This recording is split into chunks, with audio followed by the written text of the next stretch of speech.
House hunting can be exciting, but without these 3 steps, you might just end up wasting your time, energy, but most importantly, your money. These must-do steps are for every first-time home buyer to hear before you start scrolling and looking at any listings, because the second that you let anyone know that you're interested in purchasing a home, you better get ready to get bombarded with messages, text messages, emails, phone calls, you name it. And my assumption here is I would hope that you would want to at least understand and know how is it to navigate those situations the best. So if you want to be prepared and not get caught off guard, be sure to listen to these tips here, but most importantly, listen to the last one. I do understand that there are some first-time homebuyers who would just prefer if someone just guide them through the entire process so that they don't have to figure all this stuff out on their own, or better yet, even learn it or educate themselves. But in today's real estate market, when you have increasing costs, and on top of that, the real estate market is changing on a regular basis for buyers, I think now is just way more important now than ever for you to at least have an idea so you don't essentially screw yourself over. Because a little bit of preparation really can make the difference. I find that a lot of times when I'm having my first time homebuyer consultations, that a lot of the research and the discovery happens right on the spot, which is perfectly fine. But imagine if you were to just do a little bit of research beforehand and fact check what it is that I'm saying, or even ensure that what I am saying is correct to the lifestyle that you want to live, the home that you're looking for, the area that you want to be in. So this is why I say just a little bit of research before that house hunting process really begins can really make the difference and ensure that you're not making a terrible decision when trying to purchase or make an offer on a home. Because if you're okay with me guiding you, I love that. But at the end of the day, I want you to remember one thing. This is your home, not mine. So first, let's go ahead and talk about how is it that you can take matters into your own hands. Because unfortunately, not everybody in this world can be trusted. But I will say, when you do have a good partner, be sure to hold on to them. But ultimately, educating yourself is going to be the key component. And you're already doing it by watching this video. And honestly, just using videos of the past and even using videos that do come onward, make sure you're taking notes and truly indeed understanding what's going on so that you know exactly how to prepare yourself for that next step, which is identifying what is it that you should be educating yourself on, researching on, and that is just gathering market data. So this portion here, I'm going to try to make it as concise as possible so I don't lose you guys, especially those individuals who don't like numbers. But I will say this part is extremely important. At least have an idea of what it is that you're looking for or looking at, because that's going to help you understand also when you are looking at homes and just kind of looking through the numbers, what matters most importantly. And I'll go ahead and let's go right over to Zillow, one of the biggest juggernaut when it comes to real estate data, and identify specifically what is going on in markets and what is it that you should even be looking for. So if we go take a look, I'm going to start as a whole. If we go take a look at North Carolina specifically, we can see that the average home value is about $330,000. And you guys can look at these. These are all free resources available to you guys. This is why I wanted to use Zillow specifically. And one of the first numbers that or metrics that I really want you guys to pay attention to is the median days to pending. So what exactly does that really mean is how long is a home on the market for before it goes under contract. And then another number that we really want to pay attention to is the median sales to list ratio. So essentially what this is stating is when a seller is listing their home, what a percentage out of 100 is it that they're getting? And as you guys can see here, it's about 94%. And this is just looking at North Carolina as a whole. And you can even take it a step further here, which you can look percent of sales over list price, right? Percent of sales under list price.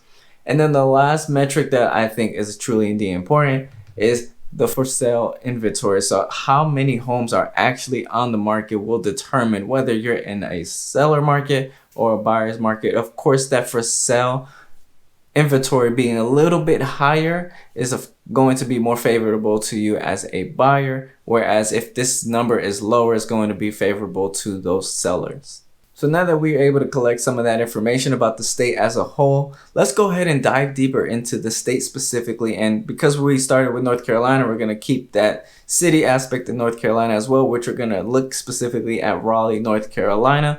And as we can see here, the average real estate home value in Raleigh, North Carolina is about $440,000 But let's go ahead and look at the same data points that we looked at when we talked about the North Carolina. So 16 days to pending, right? So how many days on market, how many sellers are actually getting their list price, right? Practically all of them, right? And then the for sale inventory, right? So you can see it's a little bit less here, obviously, because we're only looking at the city specifically.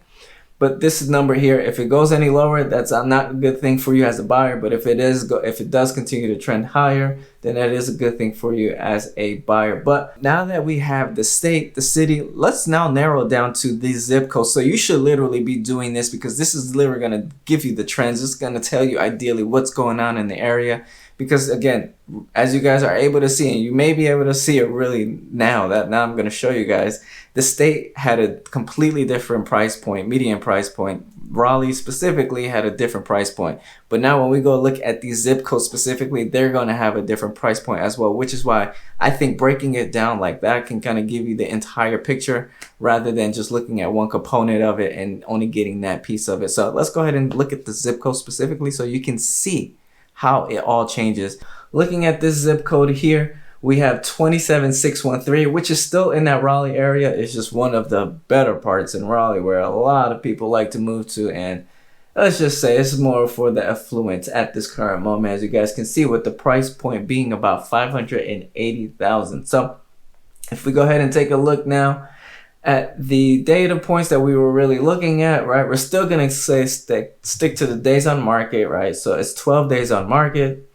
Here, you can't really tell. I guess Zillow doesn't have that information to be able to collect it. So this is why it's important. If you do have somebody that's on the ground, or you are connected to a realtor, this would be a good point in time to seek for that information from there. And if you don't know anybody that's in that specific market that you're looking for, reach out to me. Let me know what market you're looking for, and I'm more than happy to connect you with someone. But trying to find that median sales to list ratio, or list to sell, whatever you want to call it, that is going to be really helpful when putting offers together, because now you'll know exactly how to position yourself and know, should you put over asking or should you stay below, whatever the case is, whatever your strategy looks like for your scenario specifically. But let's go ahead and take a look at the last metric, which is the for sale inventory. And of course, just kind of keeping track of, if that number is going up or down, it could definitely play a real factor in it. Now that you were able to get a peek into my brain and understand a bit more about my framework when speaking with first-time home buyers during our consultation to help them best understand what's going on in the local real estate market, I can't emphasize how important it is to know this stuff, because that's going to really help you navigate that market to the point where you can now make offers that get accepted, or better yet, you just now know how to make sure that the person that you're partnering with understands what's going on in that market as well, because that's a whole other thing. If you partner with someone that doesn't understand and you lose out on offers and you're just having a hard time, and now it's a revolving cycle that can happen, and I don't want you guys to experience that. So understanding that data is going to enable you to test the person, understand price trend histories. But I do have one tip towards the end, as I mentioned, that really should give you that peace of mind if you combine everything that I talk about in this video here and just apply it. Now that you understand how to do some market research, let's go ahead and move on to the next one, which is knowing your numbers. This is when you go ahead and pull out your budget sheet, your financial statements, go and create that budget if you haven't already, to understand how much is it that you are more than happy and okay and capable of contributing towards your monthly mortgage.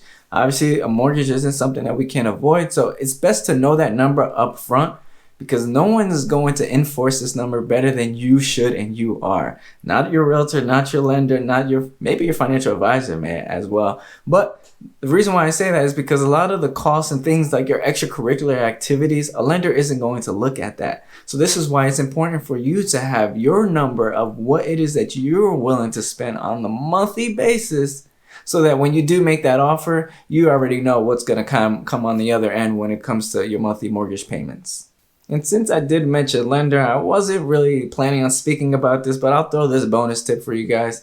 If you haven't spoken to a lender yet and you're maybe looking at getting a mortgage, please just stay away from getting a pre-qualification letters. Those are probably one of the weakest things out there, because there is really no verification, right? The lender isn't verifying, there isn't confirming anything. So it's just based off of he say, she say at this point, and that's not a way to go into the real estate market at all. That's just poor planning, poor preparation. If you do want to get a pre-approval or you need one, then obviously I would recommend reaching out to a lender and getting a pre-approval that has some sort of documentations being sent to them so they can verify something. Not only that, if you want to take it a step further and get one of the best pre-approvals out there, it's one that has already been underwritten. Now that is the strongest because they did everything possible to make sure that you should be able to close on that home, of course, after you make an offer and get it accepted. Trust me, market research and knowing your numbers are 2 steps that you are going to want to take, because one of the worst feelings is walking into a home, loving every single aspect about it, to then get the price point and then figure out, oh, well, you can't even afford the home to begin with. Or on the other end, you miss out on an opportunity that could have been the perfect home because you were focused on the wrong thing. At that point in time, good luck keeping your morale high, because now you're probably you probably just don't want to even deal with real estate in general. You probably don't even want to move to the area or the realtor. You don't want to deal with anyone at that point. And that happens from time to time, especially losing out on offers. That is something that may occur at that point in time. But I truly indeed believe if you do these 2 steps, I didn't even mention the third one yet, but if you do these 2 steps, you should prepare yourself to not miss out on opportunities. You should be able to see everything that fits exactly what it is that you're looking for, so that when that opportunity arises, you know exactly what you need to do and how quickly you should react. Because if you try to time the market and try to hit the nail on it, then good luck doing that. I mean, no one here has a crystal ball, so no one knows what's really happening. That's why it's important to just know your numbers, do your market research, and when you are financially sound and ready to move forward to that next step, that's when you go ahead and do so. Not based off of anyone else but yourself. So this is the one piece that I talked about earlier, and this is the one most important piece that I would honestly say that most people just don't do it. And my assumption is when you get to this step, you just don't know what to do when you're seeking out for professional opinions. So at that point, you made it extremely difficult for you to ask those questions to make sure you are partnering with the person that's going to look out for your best interest. But not only that, make sure that this person is an individual that knows what's going on in the market and can position yourself in a way to get to point A to point B.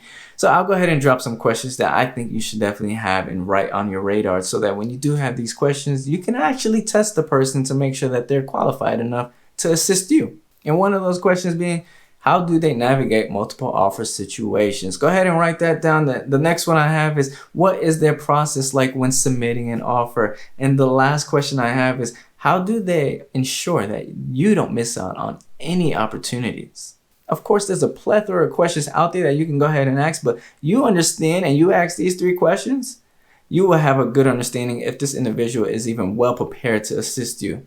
Because I want you guys to see it from my lens. I'm always, during my first time, whoever it is I'm speaking to, I'm always testing to see, what's their education like? How are their finances? Do they understand what's going on in the market? Because that's going to give me an understanding of, all right, what is it that I must do to help this person get to point A to point B? So shouldn't you be doing the same thing that the person understands about your situation as well? So that's why I say ask these tough questions that most people are just not really, they may not be ready for, so that you can make sure that they're, more than capable of assisting you.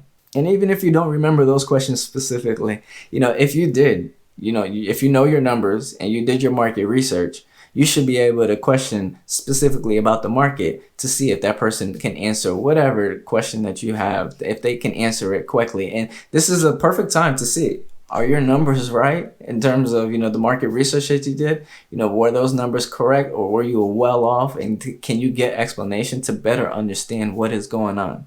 But as you can see, this is the one piece here that a lot of people just don't do. And please don't skip this part, because this is where you get to set your clear expectations and understand your values and be able to share that with you, so that you can go ahead and make informed decisions to that individual, whether it's the agent, whether it's the lender, or whoever it is that you're partnering with. Because at the end of the day, you have to create this dream team sometimes to be able to accomplish some of your goals. Or you could be mad at the world and not get exactly what it is you want to, because maybe you fell for, one of the myths that out there, which I did a previous video. Go ahead and check that out. I'll go ahead and throw it up there so you guys can go ahead and click this once this video is all said and done. But just as much as I enjoy making these videos, my name is Roney and I am a licensed realtor in North Carolina and would love nothing more but the opportunity to assist you with any of your real estate needs. So let's set up a Zoom consultation, or you see that number that is popping up right there. Reach out to me, call, text, email, day or night, heck, maybe even on the weekends. Always remember one thing: I got your back in this market.